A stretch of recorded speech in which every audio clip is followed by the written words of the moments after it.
and then I will direct questions to each in turn in this order.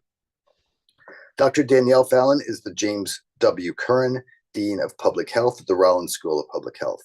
With more than 250 scientific publications that have been cited more than 22,000 times, her globally recognized research focuses on applying genetic epidemiology methods to studies of neuropsychiatric disorders, including autism, Alzheimer's, schizophrenia, and bipolar disorder, and to developing applications and methods for genetic and epigenetic epidemiology as applied to mental health and development.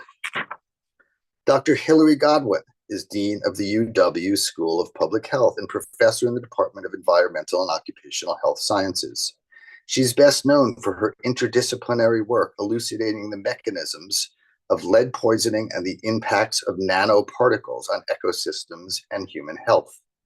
She is deeply committed to promoting the health of all people locally and globally. Dr. Lynn Goldman is the Michael and Laurie Milken Dean and Professor of Environmental and Occupational Health at the Milken Institute School of Public Health at George Washington University, and the former Assistant Administrator for Toxic Substances at the U.S. Environmental Protection Agency. A pediatrician and epidemiologist, Dr. Goldman is a renowned expert in pediatric environmental health and chemicals policy. Dr. Melinda Pettigrew is Dean of the University of Minnesota School of Public Health. Her research focuses on the epidemiology of respiratory tract infections, the microbiome, and the one health threat of antibiotic resistance. And she is nationally known for her research and leadership in her roles on the steering and executive committees for the Antibacterial Resistance Leadership Group. As a reminder for our audience, following the set of questions I will ask each panelist in turn, we will move for the final part of the program to audience questions. Please submit questions using your Zoom Q&A function located in the bottom middle of your screen. I will be looking at those and bringing them forward at the end of this session. So I'm going to circle the panel with questions related to topics that they took up, again, about 100 days ago in our conversation. So Dean Fallon, let me turn to you first. Vaccines save lives, yet the controversy about them now seems unending. Let's start at the top of the news feed. Can you tell us your thoughts on this relitigation of the settled non-relationship between the measles vaccine and autism, and perhaps the false hope of finding new unknown causes by September, as the Secretary of HHS has suggested? Thank you, Michael. And it's really wonderful to share this space with my colleagues who are on screen and with all of you who are out there as a part of this webinar. I think the number of participants just shows how hungry we all are for community in public health right now and for solidarity. And so it's really wonderful to be together. So, to answer your question, Michael, when we talked, which was only 5-ish months ago, December or November even, right after the election, but before inauguration, we talked about a lot of things. I specifically talked about anticipating this issue of vaccines coming up under the new administration, as well as other things like health equity, trust in science, mis and disinformation, and also about dialogue and finding common ground. And so we were hopeful, optimistic, but cautionary in a lot of that discussion.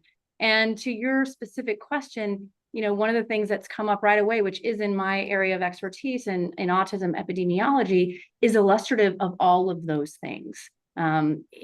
You framed it in the context of the vaccine story and vaccine hesitancy. And I think that's absolutely true, that relitigation of a question that was taken very seriously by the field and was asked and answered across the globe in multiple ways. And we don't see an association between vaccines and autism for many reasons that we've actually looked at. But also, I think it's always important when I have this conversation with folks to remind us that most of the evidence points to development of autism happening at the very earliest stages of neurodevelopment, so in utero most likely. And so vaccines that are happening post-birth and often a year or later post-birth just don't meet the timing litmus test that we all learned about in epidemiology in terms of when an exposure versus an outcome should happen temporally.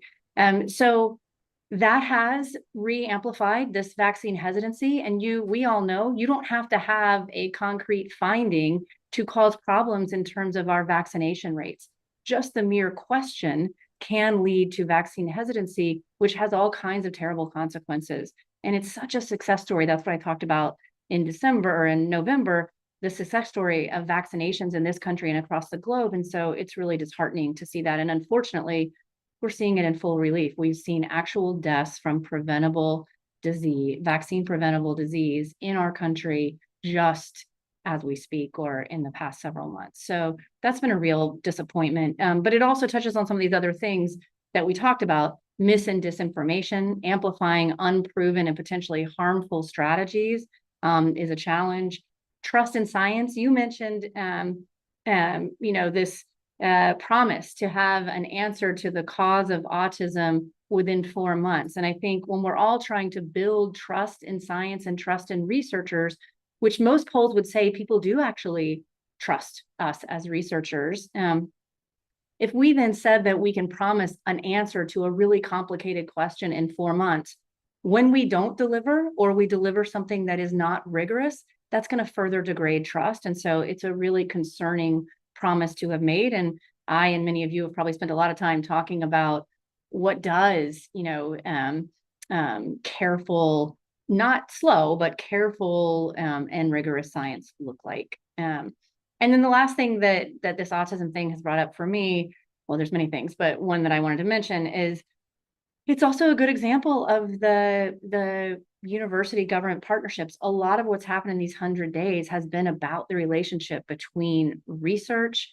at universities and research that is demanded by Congress and by our people and funded through multiple mechanisms, including those of NIH, CDC, NSF, other places. And autism, just like many other areas that hopefully we'll talk about today, is facing cuts to training of the next generation of scientists, cuts to how we provide facilities and administration for research, specific topical areas. There is an overlap in autism with other intersectional positionality like LGBTQ communities. And that's an important area to understand. It's one that autistic people have said they want to understand more about in terms of services and community that can be built with respect to health. And that's an area that's now not funded by the federal government. So I think it's a good illustrative example just to talk about this one thing that you bring up, but it brings up all kinds of things that we previously talked about as places to look with caution as we move forward. Hopefully we'll get another round to do it, but I do want to also mention in this context and in other ones, one of the things that I talked about last time that I think is even harder to do, but we still got to be tenacious about doing, is leaning into dialogue and trying to find common ground. Last time I sort of argued for things that we are doing at Rollins and that folks are doing at other schools of public health around the country around trainings like courage and conversation, or leaning into curiosity, or sitting in difficult conversations with people you disagree with, practicing that kind of hard dialogue, and why that's so important when we're trying to actively listen to folks who have a very different perspective on things, so that we can find somewhere where we have common ground and then move forward. And I was optimistic about that. I think it's been even harder now because people's very lives are at stake with some of the decisions that are made. And so it's very hard to listen without judgment to someone who is saying something that you fundamentally feel is harmful. But we have to be tenacious about doing that, because I think that is one of the critical skills for public health. And it's one of our ways out and through this particular situation that we all find ourselves in. And hopefully we'll have a little bit of chance to talk more about how to promote that, what that looks like, and then the reality of how hard that actually is to do. So I'll stop there for this round and hand it back, but thank you so much for giving me the opportunity to talk about this. Michael, you're on mute.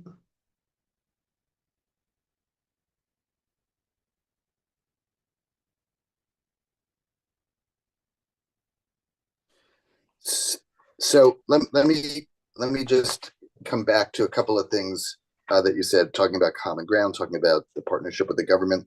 Can you just spend 2 extra minutes at this moment, um, Dean Fallon, to talk a little bit about the FDA vaccine approval process and where that stands these days? So I can try to say a little bit. So I think we were all concerned about loss of advisory boards that were apparently disbanded or at least put on pause. And so what could happen with that? Much of that has, even if it's slow, been reinstated.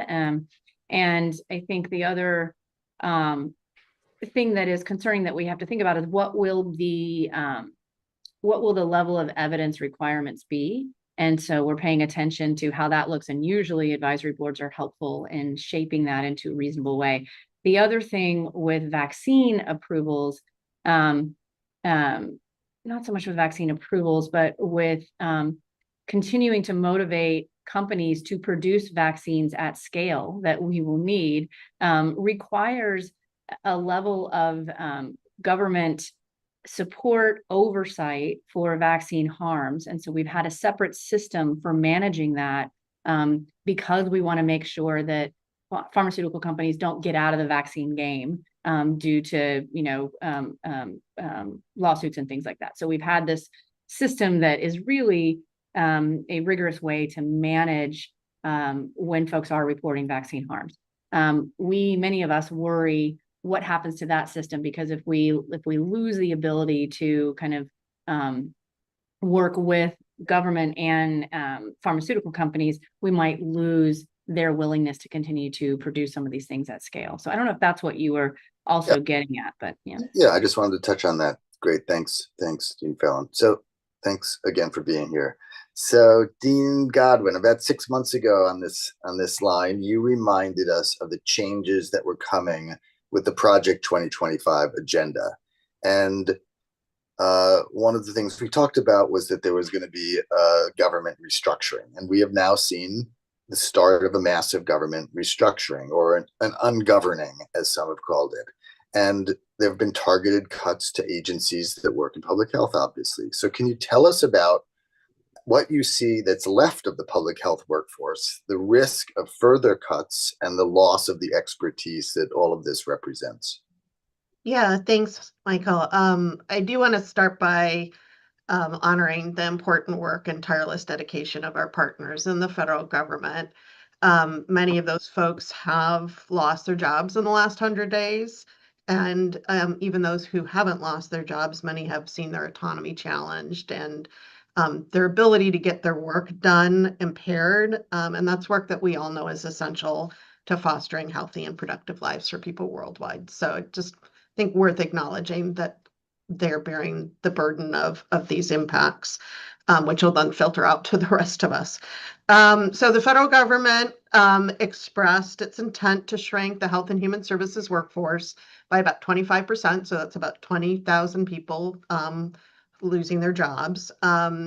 Many of those reductions in force, or RIFs, have already gone into effect, which has decimated the ability of the agencies that they work for to conduct their work, as we had feared that it would. In addition, we see that a large number of Health and Human Services workers, some of whom are currently on administrative leave, will be fully offboarded effective June 2nd. And so while the crunch in terms of ability to get things done in those agencies is already being really felt, I would say we're in for more to come. As you mentioned, those are things that we talked about back in November as being possibilities. I'm saddened to see that I think the reality has exceeded my worst fears. And what we're seeing more globally is that in late March, Health and Human Services announced that they'd be consolidating the 28 divisions of HHS into 15 divisions. and centralizing some of their core administrative functions. Among those changes, they announced the plan to create a new administration for a healthy America, which would combine several HHS offices and sub-agencies under a single entity. And I think my concern there is both the loss of expertise that could occur during that shift and moving people around, or that people won't get moved at all and we will completely lose the expertise, and also the potential for that type of work to get more politicized as it moves into this this new entity. We're also in those plans. We also see very specific planning around transferring offices and sub-agencies, downsizing, and dismantling some of those. And while that HHS announcement in March stated that those changes were designed to make HHS more responsive and efficient while ensuring that Medicare, Medicaid, and other essential health services remain intact, what we're seeing right now is that in Congress, the House Energy and Commerce Committee needs to come up with $800 billion in savings over the next 10 years to offset the cost of planned tax cuts. And the math does not work unless they make cuts to Medicaid.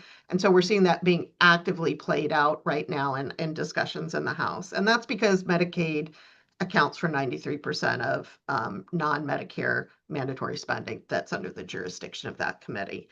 We're also seeing proposals to cut funding to SNAP and other critical safety net programs.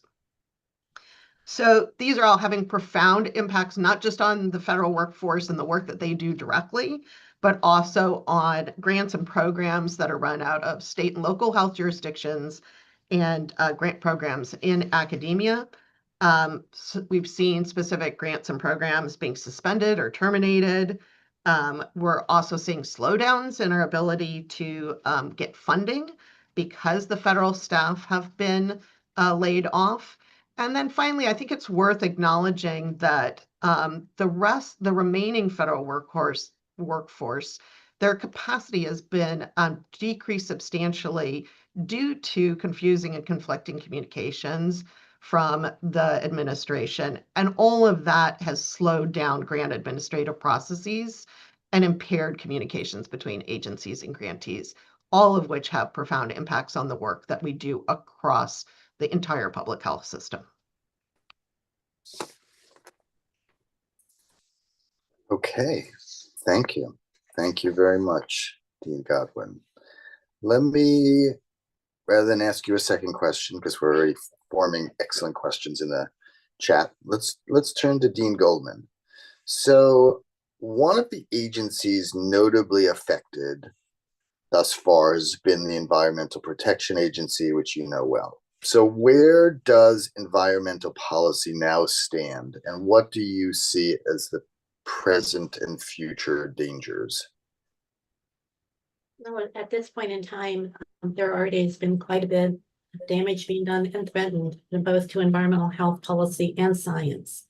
And some of that is at the EPA, some of it is across other parts of the government. You know, some of my colleagues on this call, Dr. Godwin, Dr. Fallon, they've worked in some of these areas as well. So they could have as easily been answering this question. But when we spoke a few months ago, I was very concerned, obviously, about Project 2025, that agenda. They have been following that agenda very clearly. So we were right in forecasting that would happen. There are things that they're doing that we hadn't thought about, to be honest. Lee Zeldin, the administrator of EPA, on March 12th, put forth this astonishing agenda for the EPA that I could sum up in just a few words as saying they're going to do everything they can to thwart actual enforcement of environmental regulations. So they can actually do that through enforcement discretion and without necessarily changing standards or laws or regulations. That's a way they can quickly move forward. But they do plan, and unlike what they did the Trump administration 8 years ago, they are going to be careful about following administrative procedures. So something that happened 8 years ago, they would try to reverse a regulation without going through the normal notice and comment process that we're entitled to under the law in the United States. And I think we've seen that in some other areas as well, too, the way that grants have been cut and how some of the universities have been treated, that there hasn't been, at least the lawyers are claiming, adequate adherence to administrative procedures, which is a law. Well, the Administrative Procedures Act is a very powerful law. And that they've also done things to just try to undercut alternative energy sources, whether it is electric cars through the California waivers or the efforts to control coal ash in coal mining areas, just let the world be contaminated with coal ash. They just won't enforce those rules, or they will stop some of them. And so I think it's a clear signal to the oil and gas and coal, other fossil fuel industries, that they're hoping to see them grow. However, these measures are running counter to very powerful economic forces, such as the fact that solar and wind energy are becoming cheaper and cheaper and cheaper. The batteries are becoming cheaper.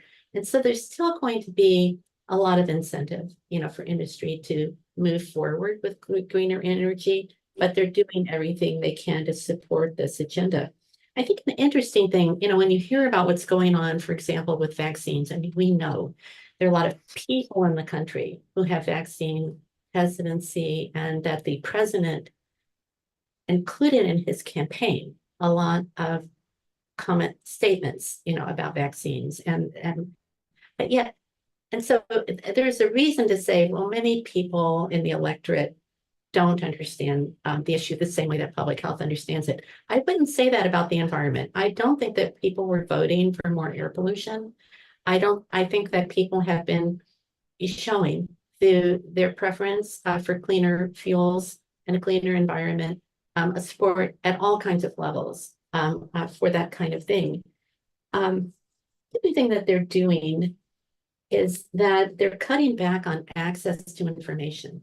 So EPA's data that they have been displaying on their webpage, showing things like where are the dirty chemical plants in the country, and even the observatory in Mauna Loa that monitors carbon dioxide levels in the atmosphere and has shown how that's changing over time, shutting that down so that that information isn't available. Even some of the public web pages from the National Weather Service, right?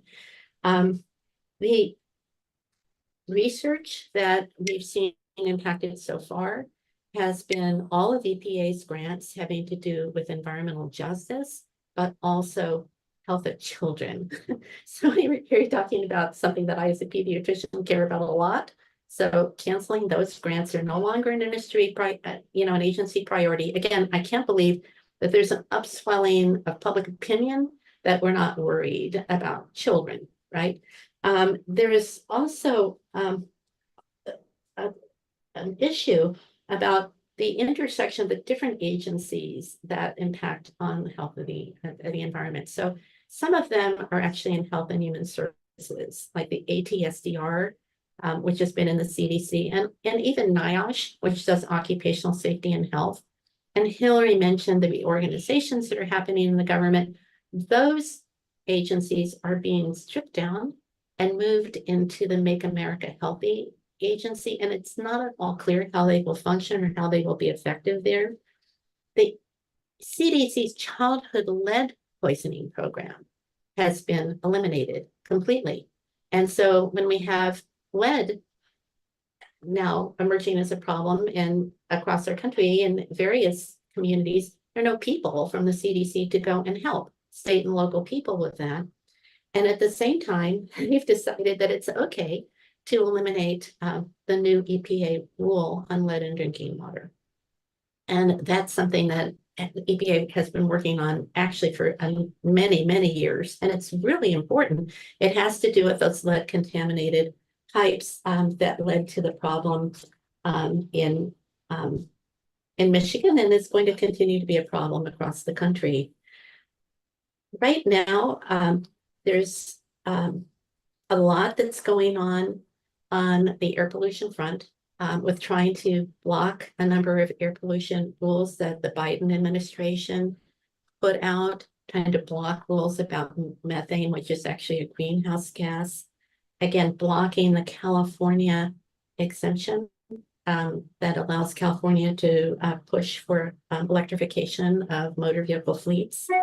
And there's a lot of controversy about whether they're going to be able to do that. You know, how can they do that? Thing I wanted to end with, and one of the things that I found to be the most surprising is what's happening with the premier journal in environmental health called Environmental Health Perspectives, which actually is edited, I believe, by one of Hillary's faculty members, Jill Kaufman. But this journal is not only an incredibly important channel of communication in the US, but also globally. And there have always been people on the fringe who hate it, because every time people publish an article that says, you know, this pollutant or that pollutant has a health effect, it can lead, it's not a regulation, but it can lead down the road, you know, to a regulation. And basically the budget has been cut, and an announcement just came out earlier this week that they cannot accept submissions anymore. And I think that this is a terrible problem. And it really calls into question for me also, what is their policy about how journals should support themselves anyway? Because this has been one of the journals, it's open access, it's not hard to publish in, it's extremely highly cited. It's one of the, it may be the most significant issue journal in environmental health. And yet they've been attacking some commercial journals by writing letters to them. And so, you know, is this a sign that publishing is just bad, you know, in terms of their policies, or is it not well thought through at all? But it certainly is a concern, because obviously we want to have the funding, but we also need to have the avenues to publish our work. Thank you. Thank you, Dean Goldman. Let me turn to Dean Pettigrew. A different topic. The U.S. funding of global health work has been decimated as well, presenting clear humanitarian crises. Can you tell us, please, how the WHO and others have responded to the immediate needs of the global health community as the U.S. has pulled back?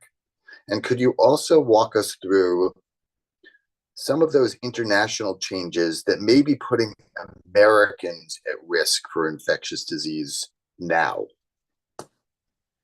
Yeah, thank you for that question. So as a reminder, back in January 20th, I believe, it seems so long ago, the US reinitiated its withdrawal from the WHO, and this was ostensibly based on concerns over COVID handling.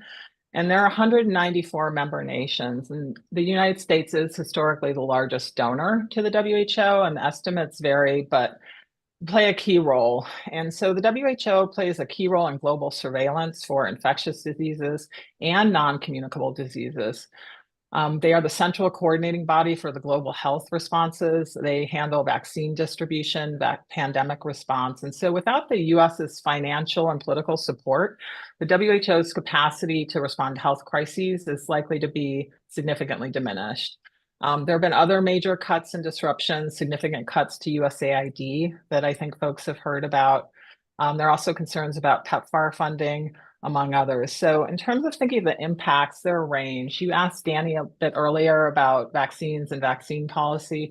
So in one of the first weeks in May, experts who advise the WHO are supposed to recommend strain selection for the upcoming influenza virus season in the Northern Hemisphere.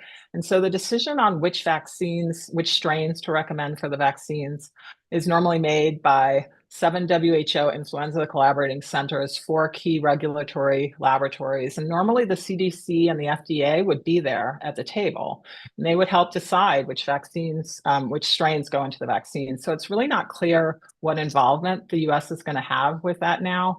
And so if the CDC and the FDA don't attend, they're not at the table. They won't be able to influence which strains go into the vaccines. And so this will put Americans at risk The vaccine strains may be misaligned, they may be delayed, and the strain selection is also going to be needed for COVID vaccines. And so it's really not clear how that's going to happen. Also want to just mention that there are concerns about weakened global surveillance, and this is both, again, in chronic and infectious diseases. And the US really depends on this international surveillance system to detect threats early. Many of these systems were initially funded with US support, and so countries with less robust health infrastructure, they're going to be less able to detect threats or provide timely information to global health authorities. We've also cut ties that have facilitated the sharing of data. Dean Goldman mentioned that the lack of data, the lack of access to publishing and information. And so if we can't share data, we won't know what's coming and people won't share these emerging threats with us. There's just a lesser known program that's in peril that I just wanted to briefly mention that's in the global space, and that's the demographic and health surveys. These were nationally representative household surveys conducted every 5 years. They provide data for 90 low and middle income countries. That program was funded by USAID and other donors. And they were really the only source of information about maternal and child health, mortality, nutrition, HIV infections. And those data were used to identify health needs and target interventions. They also fed into the 2030, or will feed into the 2030 Sustainable Development Goals. And many of our public health researchers rely on these to do their work. They're a national and international good. And so this lack of funding for global health initiatives will also have broader impacts in the context of humanitarian crises, including those exacerbated by conflict, climate change, displacement, poor mental health, the spread of infectious diseases, tuberculosis, malnutrition. That can trigger refugee crises that could strain the global public health system and US resources. And then this is going to bump up against changes to US immigration policy and our policies around refugees. I'd like to just also quickly mention PEPFAR. I got into this work because of HIV. And as a reminder, the President's Emergency Plan for AIDS, it was started under George W. Bush in 2003. That program has saved 26 million lives. And it's helped support public health infrastructure in about 50 countries. And there have been stop work orders. USAID was the main government partner implementing PEPFAR. They've received a waiver to do life-saving HIV services, but without USAID and most of its staff, there are real questions about how PEPFAR is going to be implemented. In addition, the reductions to CDC staff, they also contributed to PEPFAR. This is going to be a problem. So PEPFAR is still a part of the US law. It's continuing as long as Congress appropriates funding, which they did in March in the continuing resolution, but it's really unclear how that work is going to go forward. And reductions or the rollback of PEPFAR is really going to do significant damage to HIV efforts. And so there have been some models that have been put out. Impacts predicted that by 2030, 1 million additional children would be infected with HIV.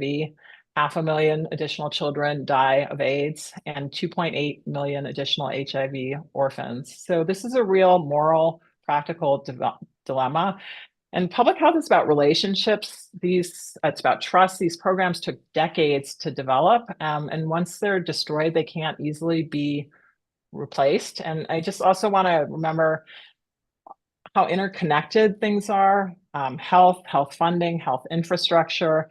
This is something we know intuitively and empirically in public health. And so there are all these downstream ripple effects. And some of this work is going to continue without the US, but it's going to be in a diminished form.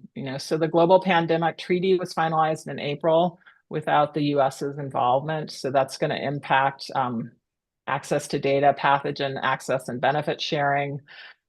There's so much stuff going on multiple fronts. And so, in light of the funding cuts, WHO is increasingly relying on donors. The Gates Foundation is stepping up. There's a vaccine integrity project that was just announced here in Minnesota that's funded by Christy Walton. So people are stepping up, but it's not enough to really replace federal funding at this time. And so the other challenge with the philanthropists is they have their own set of priorities, and this is going to limit the scope of the response. So we're looking at some real challenges. And I guess I'll stop there. I want to make just a few, since several of you have brought up vaccines, can we make clear to our audience. You expect flu vaccines and COVID vaccines to continue to be offered? Yes, even if they're not perhaps aligned with US population needs to the WHO as you described. We expect them to be continuing though. Anyone? Are you asking, do we believe that the US government will continue to align Yes. with WHO?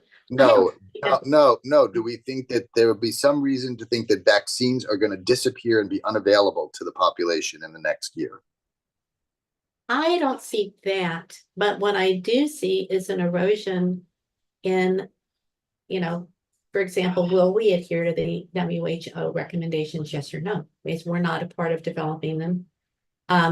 What will happen to the advisory committee on immunization practices? One thing that wasn't mentioned is that the CDC under this administration posted a lot of personal information about all the people who have ever served on that committee.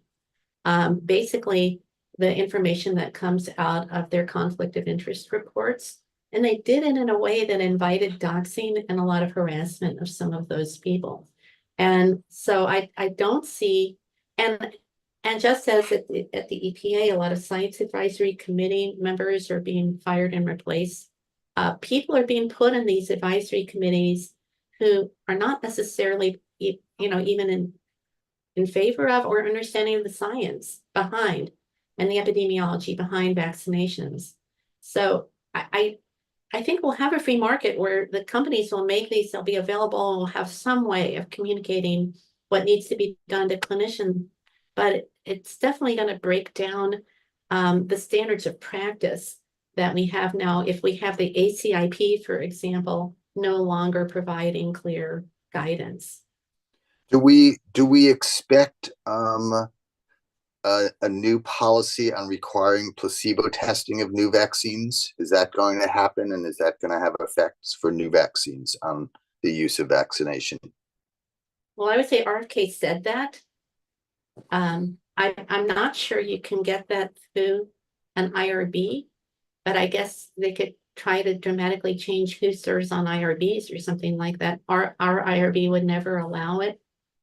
But it shows the extent to which some of our political leadership is willing to dive down into science issues and even research ethics questions that are not necessarily things that they're very familiar with.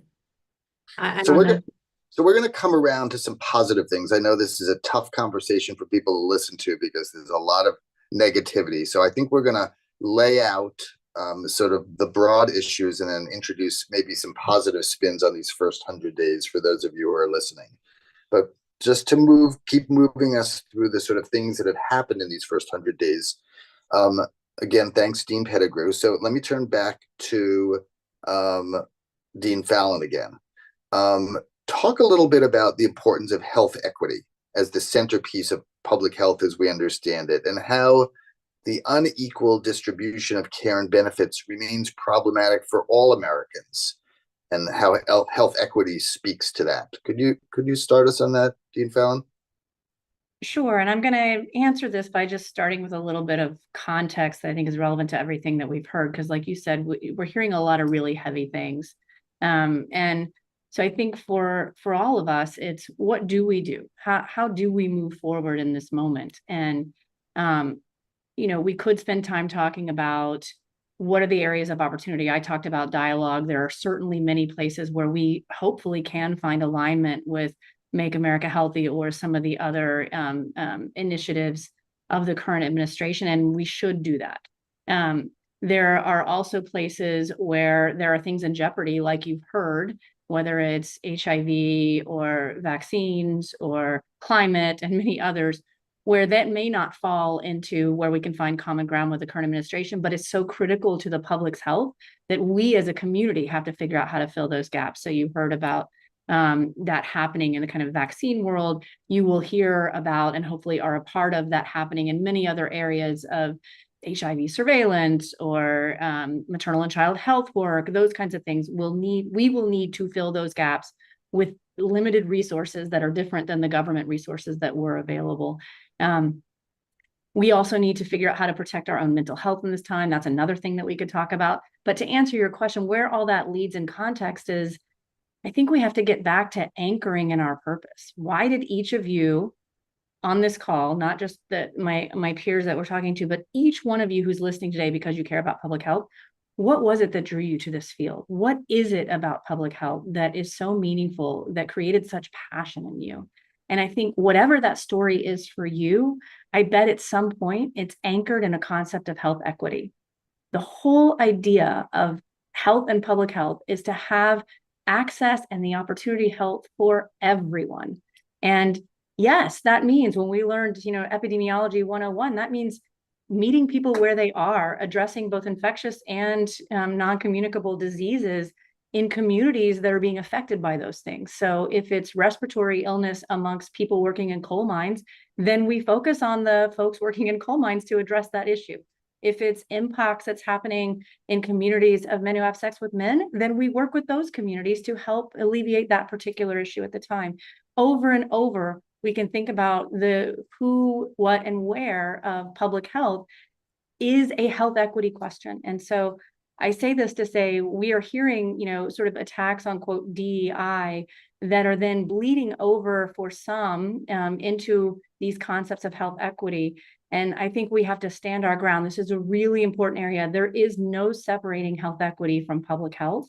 And if we all think about our purpose and why we're passionate about it, it has to do with this thinking that we all deserve health as a human right. And we all need to work on ways that if we want to change the metrics in chronic disease, if we want to change the metrics in anything, we meet people where they are and who they are. So that's my soapbox to answer that particular question, Michael. That's good. This is an important piece that we shouldn't forget here as we move forward. So thank you. Thanks very much, Dean. Let me go back again to, since there are many people who obviously work in the field, may have been laid off during these times, are certainly feeling the effects of the increased politicization of the federal agencies that still exist. Let me bring back for Dean Godwin. Talk to us a little bit more about the CDC. What's happening with workforce reductions there, how it spills down to the local level, who and what has been lost. And if you could also maybe talk a little bit about the CDC, which has never been perfect in all its judgments, but has been a sort of trusted voice for listeners in the public health field to pass along information.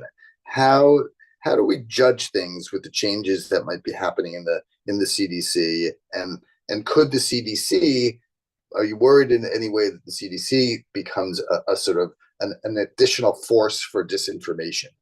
So workforce issues and the change in the workforce that exists within the CDC, can that leave us in a jeopardized state? Oh, okay, there's a lot there.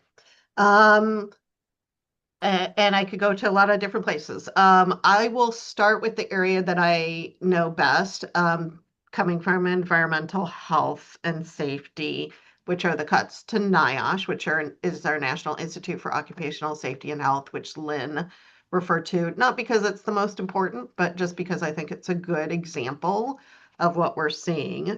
So NIOSH is sort of the basic research counterpart to OSHA. OSHA sets policies and standards, but they're based upon the research that's funded and performed by NIOSH. So NIOSH is absolutely critical. The cuts that are going into effect in terms of workforce for NIOSH on June 1st are going to reduce their workforce from about 1,400 people to about 150 people. We've also heard that their extramural funding for a number of different programs, but including their education and research centers, which fund training for health and safety professionals across the country, is being halted.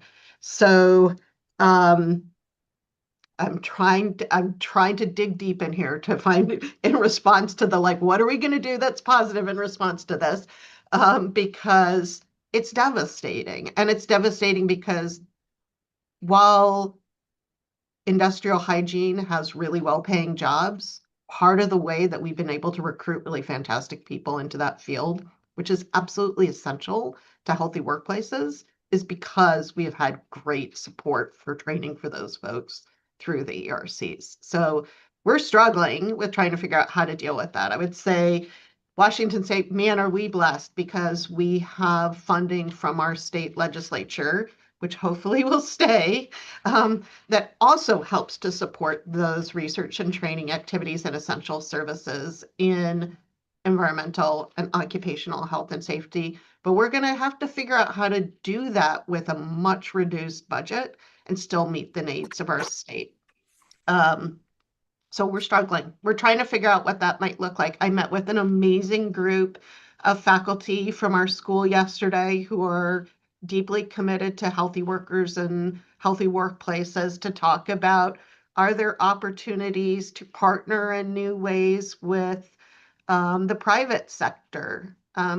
Companies still will need health and safety programs and will still benefit tremendously from having healthy workers and having workplaces that promote their health and safety.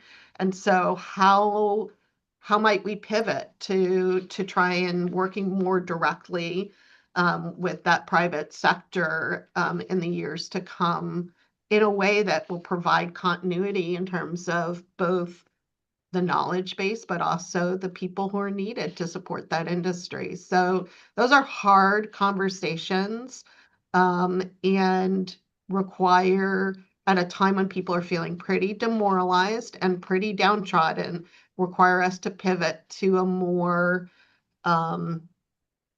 generative space, which is hard.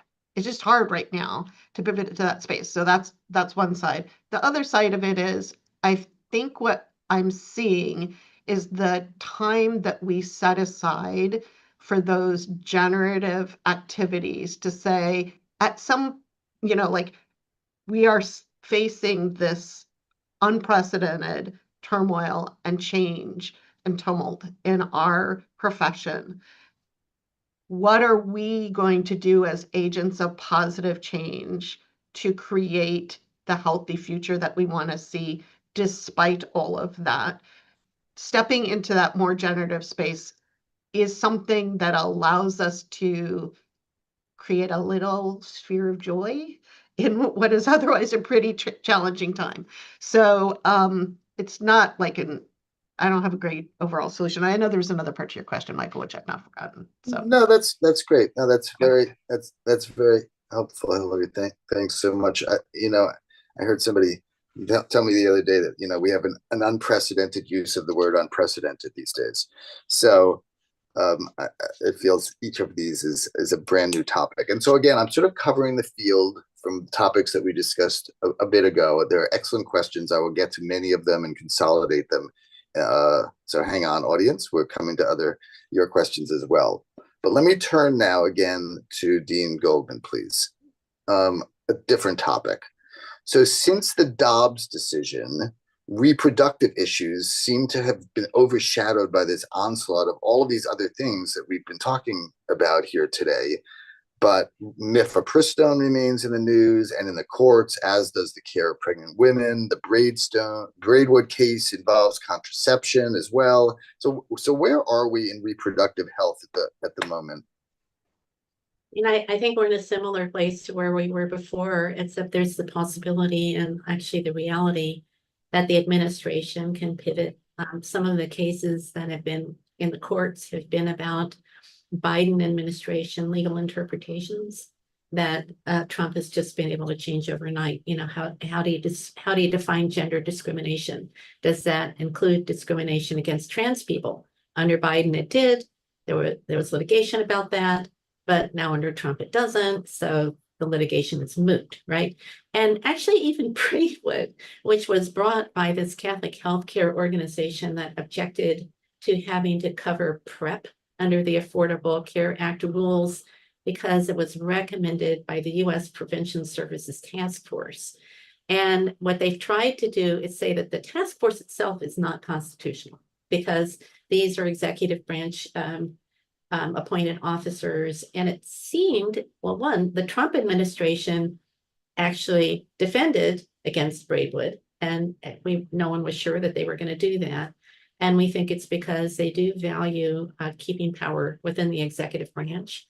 And it seems that the court may be leaning, against Braidwood, but we'll see how that goes in terms of when their decision comes out. We could end up continuing to have the task force, even with an administration that then, gets their recommendations and does not choose to implement them, because it is not a self-forcing mechanism.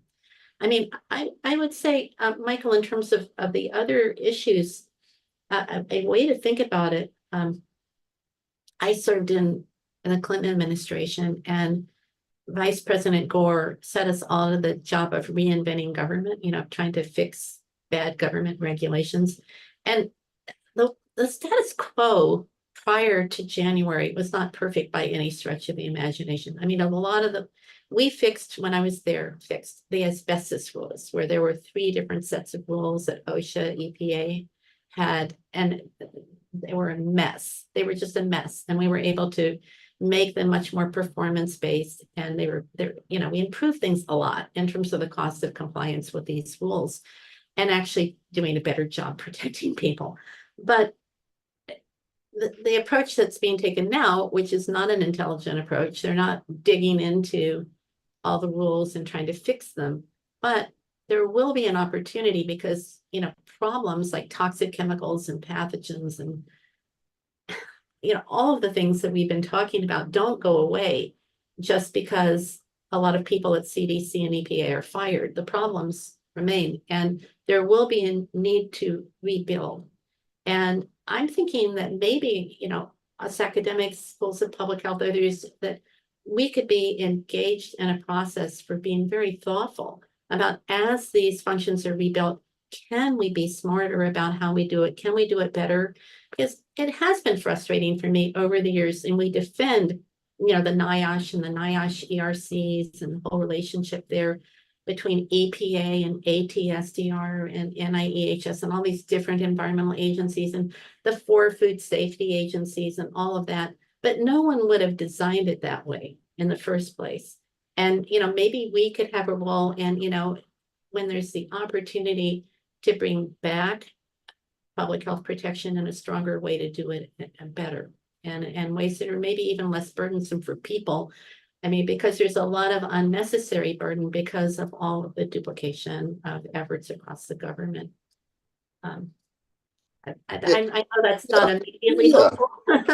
Yeah, no, I think we'll talk a little more about that as we move forward, because there've been a bunch of questions about sort of what are the opportunities of the sort of reconstitution period that will follow whenever this assault ends. Let me get to a last question for Dean Pettigrew, and then a broad question, and then I'm going to go into the audience questions. So Dean Pettigrew, and this has come up in a bunch of the questions that have come through chat as well. So communicating with wide audience about public health still remains fraught, as everybody's here has spoken about, and everybody accuses everyone else of partisanship and misinformation and incompleteness.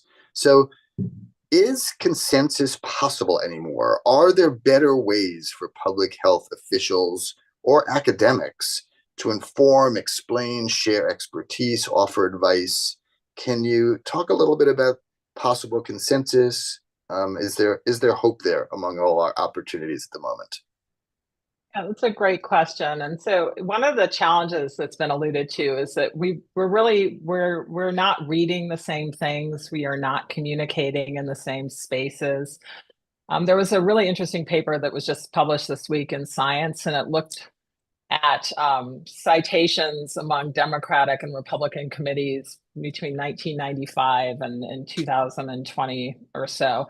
And they found that Democratic committees were 1.8 times more likely to cite scientific research in their committee work. And interestingly, only about 5 to 6% of these scientific research citations were shared between Democratic and Republican committees. And so we're not looking at the same information.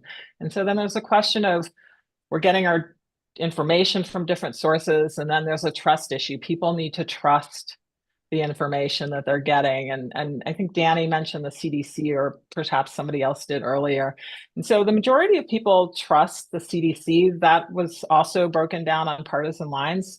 Interestingly, we're seeing an uptick in trust of the CDC amongst Republicans, and Democrats foresee that they're going to trust the CDC less because of all the stuff that's going on. So it's a really challenging environment. But you asked if there was any potential for consensus, and I do think there is consensus on issues. There's broad support for issues like preventing chronic diseases, maternal and child health, pandemics, reducing infant mortality. And so these are spaces that we can work in. Then there are other areas, as I think Danny mentioned, that are really polarized. And this is where the work is going to be really hard. And Danny mentioned this need to discuss a dialogue and speaking across difference. I think we also have to remember that even within these broad categories, and this is hard in public health because we think about populations, these groups are not monolithic. And so really going to have to think about tailoring communication strategies. And that's going to require a lot more listening to what people's challenges, concerns are. There are a lot of people that have felt abandoned by the systems. They don't feel like they're listened to in a way that they're actually being heard. And so we're going to have to do that work. I think in terms of areas for hope, that's where I think the next generation of public health leaders, the students, is a place where I'm optimistic. They are much more savvy with social media than perhaps some of us on this call. And so I think we should also be listening to them for ideas. How do we engage them with our ideas? I think we can create structures in academic public health and around the curriculum, provide spaces for dialogue. We can provide information about public health communication, effective strategies. And I think we also need to work with the students and emerging public health leaders, because they're the ones that are going to be much more agile and adept at managing a lot of these communications, which are taking space increasingly in social media. So a bit of optimism, but it's really challenging moving forward. Yeah, I think what we've seen a lot is the sort of force of what some people have called old power, and that these new forms of social media, which involve sort of broad segments of the population that get together in their own ways, is a sort of new form of power. And sometimes that power is in the interest of public health, perhaps, and sometimes it's against the interest of what many of us on the calls here would consider public health. But in any case, there are different forms of power and ways for people in the general population to get involved in this. So again, let me stop for a moment and ask you, for our new public health graduates, it is that part of the season in our academic institutions, and for our alums, particularly for those who worked until recently in government positions and are still going to face a tight market in 25. Tell us how you see their prospects, even as they retain their sense of purpose about the importance of public health. Like, how can public health come back stronger during, perhaps, and certainly after the sort of political pummeling that's going on now? Talk to us a little bit about sort of our graduates and alums. How do you speak to them these days? I can jump in and then have others join. And it really just echoes things you've already heard from Melinda, Lynn, and Hillary. The first is the important work will still exist. Lynn sort of mentioned this, that just if we stop paying attention to certain things doesn't mean that they don't happen. And so our work of public health will exist and actually be greater in some areas. It also is an opportunity. I think it was also Lynn or maybe others, including Hillary and Melinda, who said, but there will be opportunities to do things better, to learn from the mistakes that we made even before this current crisis, to reshape, what will come next. And our students are really savvy. They're closer to their purpose. Remember, I mentioned earlier, like, why did you get in this field, right? So they're closer to that first aha moment and passion. They are closer to the new ways of communication and persuasion, and they're creative and innovative in ways that, my 50-something-year-old self is still, hoping to do, but much better at it. all of those things give me real hope and are exciting because our students now are going to be a part of that reshaping of the public health future in the US and globally. One thing I want to highlight that it sounded like Hillary's team is doing with respect to workplace health is we have already as a field, but even now, really focused on multi-sector engagement of our students and alumni. And absolutely, we will continue to feed the government workforce. There are local and state and tribal workforces and federal workforces that do still exist, although depleted in the ways that we just talked about. But there are corporations who are recognizing the importance of doing both employee health as well as the communities that they serve health engagement. There are all kinds of other sectors, tech, pharmaceuticals, all kinds of things that are using the skills that our students are gaining to really influence the public's health. And so we just kind of keep broadening the horizons of where employment opportunities exist, and more than employment opportunities, where are impact opportunities for our folks. Others, advice for You know, those in the field these days? I would say, Michael, that the view of public health, MPH graduates all going into government, at least in my school, that hasn't been true for a long time. And we're in Washington, where there are a lot of government jobs. I looked over the last few years worth of data, and it's really something in the range of 10 to 15% who go into government jobs, even though that's kind of the perception that that's who we're training. But I would not minimize the impact of all the people losing their jobs in the government on the job market. And I do think that we are, we're reaching out to our upcoming graduates, trying to work with them, trying to really intensify on career services. I think all the schools are probably doing that. I see the ASPPH, our organization, doing that. I mean, to be realistic, the market is going to be tough, because where maybe before they could apply for a job at pharma, now they've got competition from somebody who's been at FDA or they've been at CDC, which could be a leg up, or it could be they would appear to be overqualified. How that will work out just depends on where they are. But a lot of the people who have immediately their jobs have been people who are recent hires, who are on probation still, and they're just easy to, without any due process, to let go of. And those are the people who are probably the most competitive for the kind of jobs that our recent graduates, some of them are our recent alumni. And so I think we have to be realistic that this is a tough time for our graduates, and we do have to double down on helping them. And, even though we can eventually see recovery coming, that doesn't mean that this May, this June, this July, it's not going to be one of the toughest times in terms of helping them get placed into jobs. Could I add, I would agree with everything that Danny and Lynn have said, and emphasize that our public health degrees, particularly undergraduate public health degrees and MPH degrees, are designed to prepare students for a broad range of careers. And as a result, we really have focused on transferable skills that I think are valuable in a broad range of different sectors and types of jobs intentionally. Things like how to authentically engage stakeholders, communicating with diverse audiences, proficiency in data science. And so I think, I am confident that our students are graduating with skills that are going to be useful for a broad range of different careers. I think our job within schools of public health are to help them make those connections in perhaps sectors where we haven't been placing as many students in the past, but particularly private sector areas where the private sector is likely to step into a vacuum created by lack of federal funding and support and research and expertise. So I think that's one. And some of what we've been talking about with our students and our faculty is how do we help students sort of think about the differences in how to present themselves, but also the skill set, some fine tuning of the skill sets of applying for private sector jobs versus government jobs, and helping them sort of be very intentional about thinking about which of those skills they might want to emphasize more now than ever.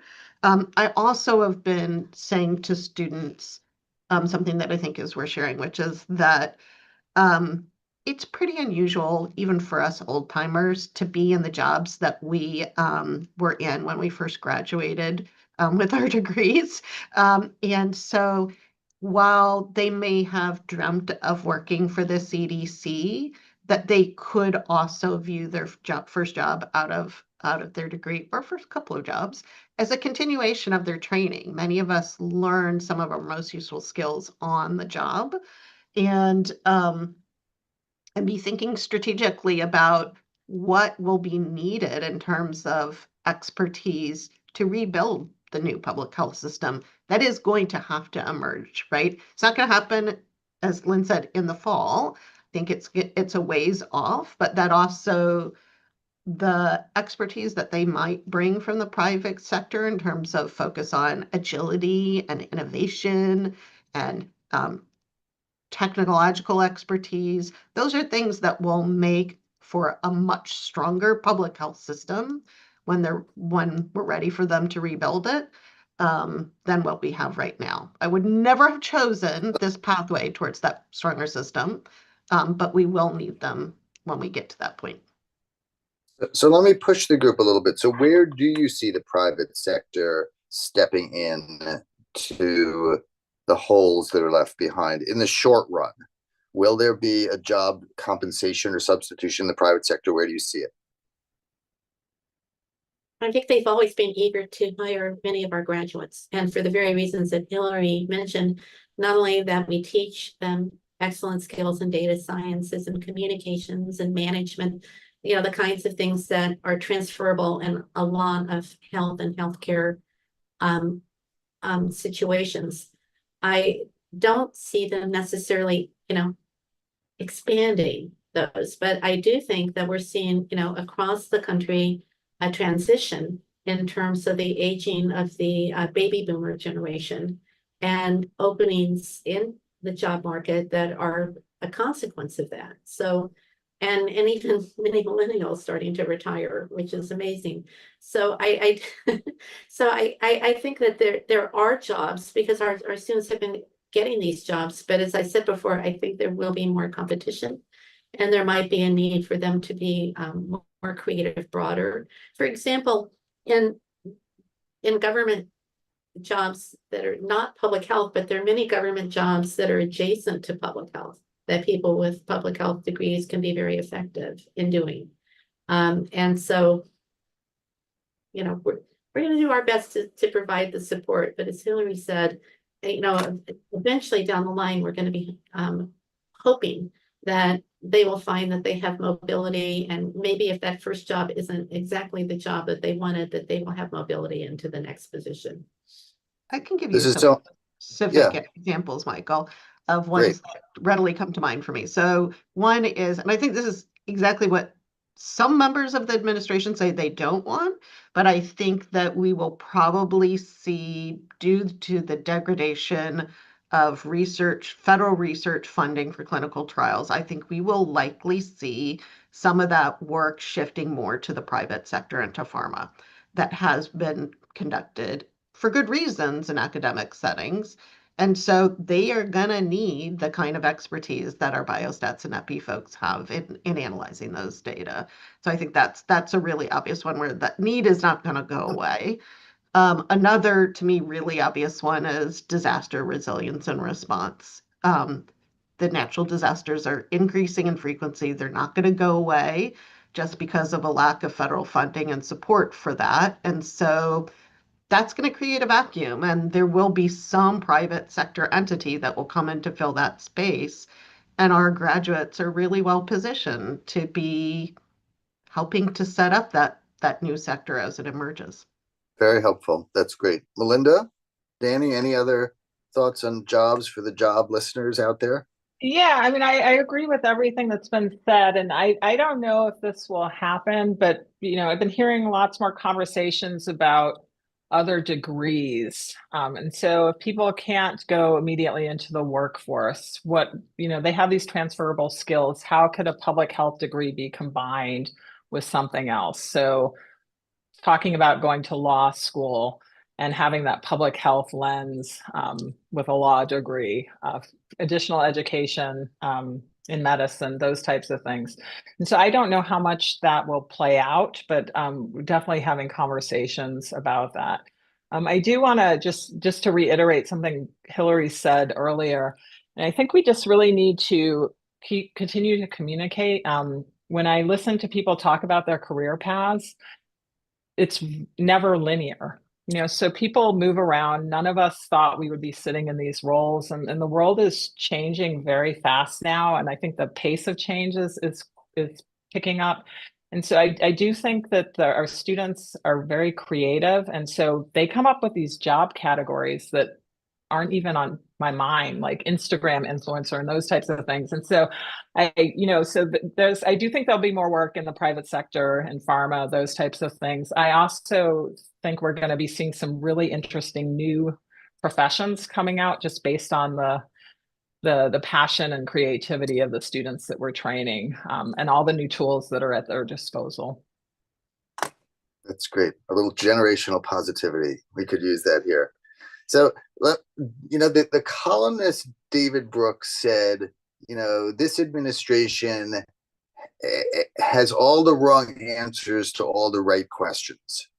So are there some right questions that this administration has asked of public health? Or put the other way, can you talk about something positive in these first 100 days that we've learned in the field of public health? I have one thing. So as somebody who cares about kids and toxic chemicals, the fact that under FDA food law, it's been okay that industrial chemicals that make food brightly colored can be put in food marketed to our children without having been tested, and that some of them end up being toxic, but because of how the law is written, they're on a list called generally recognized as safe, which is crazy, right? And that the Secretary of HHS has said, these 6 ones of these, are going to, be banned. And then he said, oh, I'm going to work with the industry to voluntarily get them out of the food supply, which is a little less powerful. However, I do know that when you threaten to ban a chemical, that oftentimes people will work with you to voluntarily reduce them. I had that experience myself as a regulator. And it does make me happy to see an agency leader actually who cares about this. I mean, this has been a travesty just for years and years, and an example of why our current system is not perfect by any stretch of the imagination. And so, I mean, like David Brooks said, it's the right issue. They might be approaching it in the wrong way. I think probably the law needs to actually be changed, possibly. But I do think that it's crazy to use our children as kind of experimental animals for, we're just going to expose them to these chemicals and then we'll find out if it does anything bad to them. That is nuts.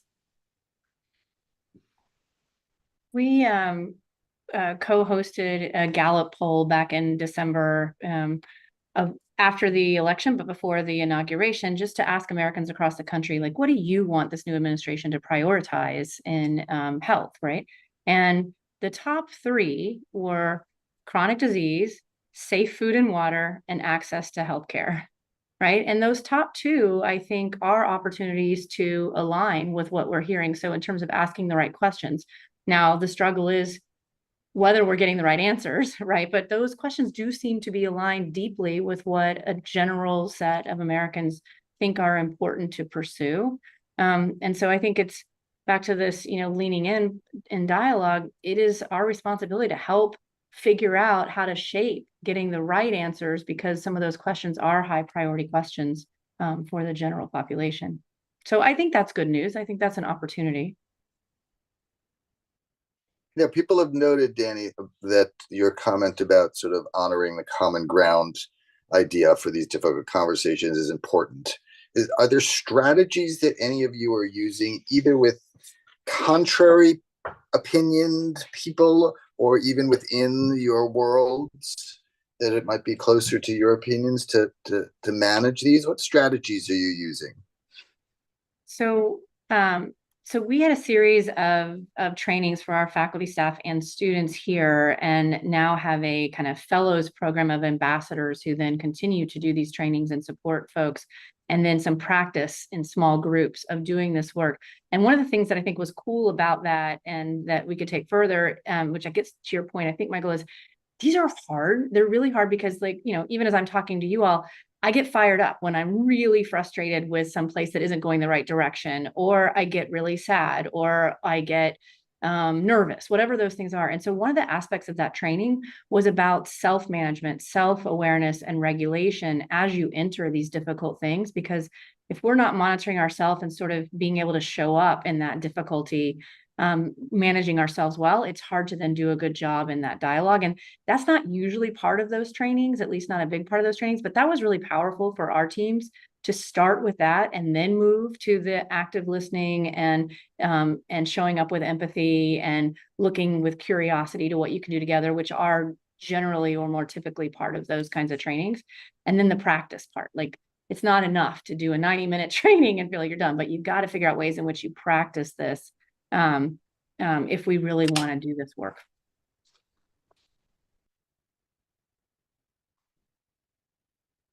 Anyone else on that topic?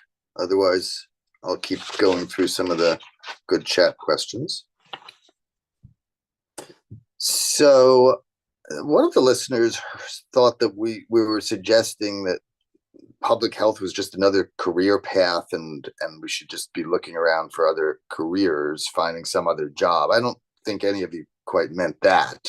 The fact that we had opened the conversation up to that there would be other opportunities outside of perhaps the 10 or 15% from Dean Goldman's school that might enter the government. So, right? I mean, we none of us are abandoning public health on this call. We think it's the important work to do at the moment. So thank you. Yeah. Yeah. And I would say to that, Michael, I was more suggesting for many of us, not everybody, but for many of us, we sort of viewed private sector as a lesser than opportunity. And it's a time for us as a discipline, I think, to just reassess our existing biases. We all have them, right?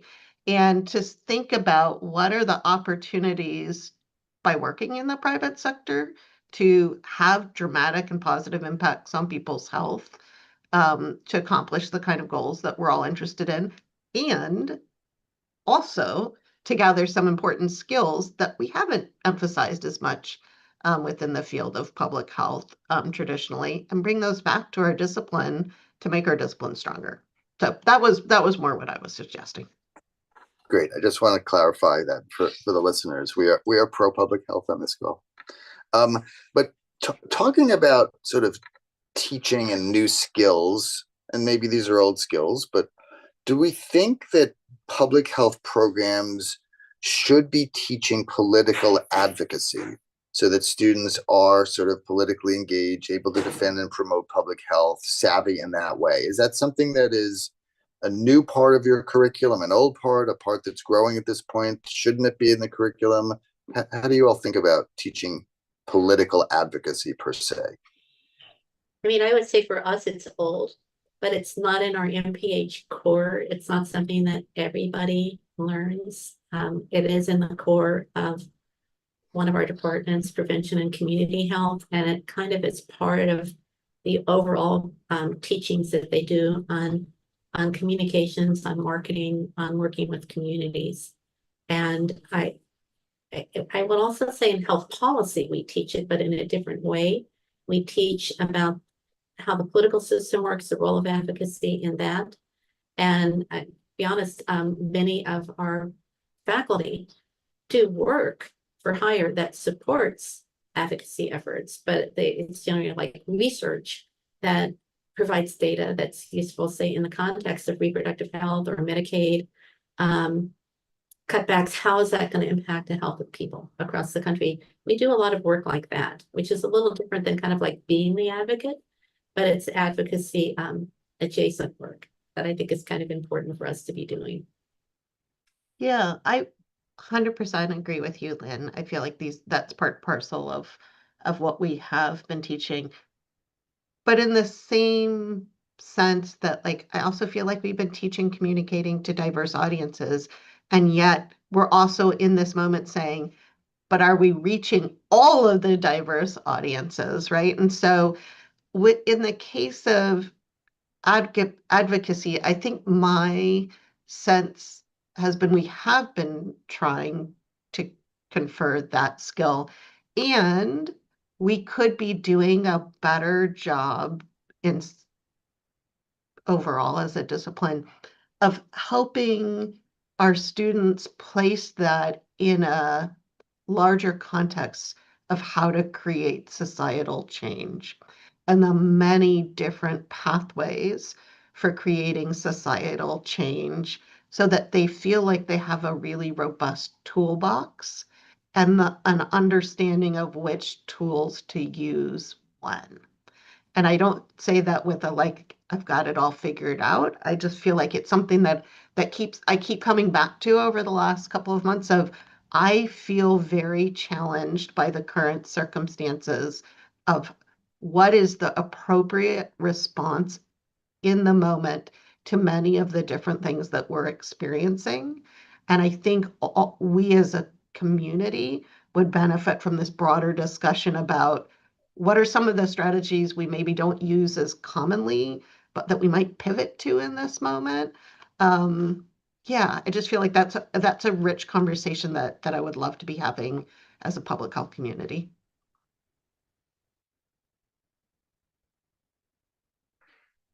I can jump in and like Lynn, I think we do a lot of that work here and how it looks is different, you know. So students in health policy might go to the legislature for as part of a class and those types of things. And in community health, they do a lot of work out in the communities.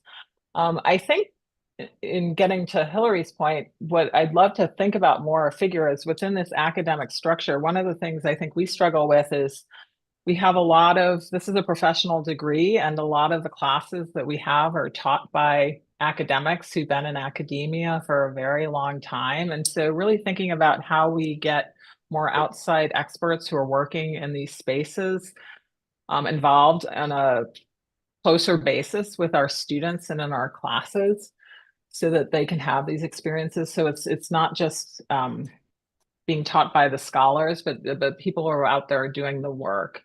And so thinking creatively about who's teaching our classes or how we're partnering with people doing the work in the classroom would be something I'd love to hear more ideas about, because that's a bit challenging with some of the structures that we have in place. And I think we could be doing more and better in that area. Building on that quickly, Melinda, what we've tried in the last just year and a half is bringing our own Emory government affairs professionals to come and meet with our students, to explain to them the work that they do and how they do it and what they have seen as persuasive and non-persuasive in an advocacy setting. And, you know, speaks to this idea of what does it look like to someone who's not a non-believer yet in public health when you make these arguments, and what are the right avenues to spend your energy on. And they're, you know, at most of our universities already. So we're coming to the last few minutes. Can we turn back again to this topic of language a little bit? So is there something about these terms that we use so easily on this call, political advocacy, health equity, etc., that are throwing people outside of our world off and tipping them away from us? Is there a need for us to explain things differently, use different words? Any other thoughts on that topic? It's obviously enveloped our DEI conversation and what those words mean. Any final thoughts about language, which has to do with persuasion here as well, I think. I have one thought, and I think that the kind of polling that Danny and her group is doing are really important. But I also think there's been a lot of very intensive self-examination going on in public health about to what extent the loss of trust in public health is our fault. You know, that the way we have communicated has been out of touch. And I think that we do have to be honest that sometimes we have not been in touch. I mean, I had last year with one of these reproductive health issues, somebody who works in my school who suggested that I should refer to people who are pregnant instead of as being women or a pregnant person, which I think a lot of people in our country do not actually well connect with that kind of terminology. I'm just going to be frank, and I know it offends a lot of people. You know what I'm saying? I know a lot of people don't want to hear that. But even to say a pregnant person with a uterus, and who's going to be pregnant if they don't have a uterus? And so, you know, we've gotten wrapped around how we're using words in a way that is not necessarily the clearest way or even the most acceptable way to communicate to everybody. But I also think that we have been unaware of the extent to which the pandemic impacted people economically, and that the need that a lot of people have had to try to find someone to blame for that, right? I mean, and because I've been mystified, for example, by all of the focus on where did it come from? Did it come from that lab in Wuhan that, you know, that the NIH was supporting, right? The lab leak thing. Why is that so important? So from my perspective, I don't care where it came from. I just want to save people's lives, right? But the fact that for many people, they felt so injured. And then, you know, the sense of, rather than just blaming a virus, to find people to blame. And I really don't think that we understood that that was happening in real time. And so there's a lot of healing that needs to be done. And it doesn't mean that it's our fault that we ended up in this place. I just want to say that. I just want to, because I've been thinking about words. I agree. There's some words that we use and they really immediately shut down the conversation. And I think we need to think really carefully and critically about that and be more open to changing the words. If you think about people who work in gun violence, you know, they may have had to use a term, you know, youth violence or those types of things instead of using the word guns. And so I think there are places where we can change our language. I also worry about when we change the words and it erases people's history and identity and culture. And there are times when words really matter. And so, you know, I think there also has to be a careful consideration of where that line is. And there's room for change. And then there's also, I think sometimes if we change the words, it'll negatively impact the science. It'll alienate some of the most marginalized groups that we want to represent. And so it's you know, maybe case by case basis, but I think each of us has to reflect on where those lines are for us. And so there's space for flexibility and, you know, where we have to take a stand, I think. What a perfect place to end. Self-reflection and flexibility. So that's a great place to wrap up the discussion. So thank you very much again for joining us today, to our esteemed panelists, to our audience. It's been an honor to speak to this group again. Maybe we'll try one more time in the months ahead, bring you back later in the year.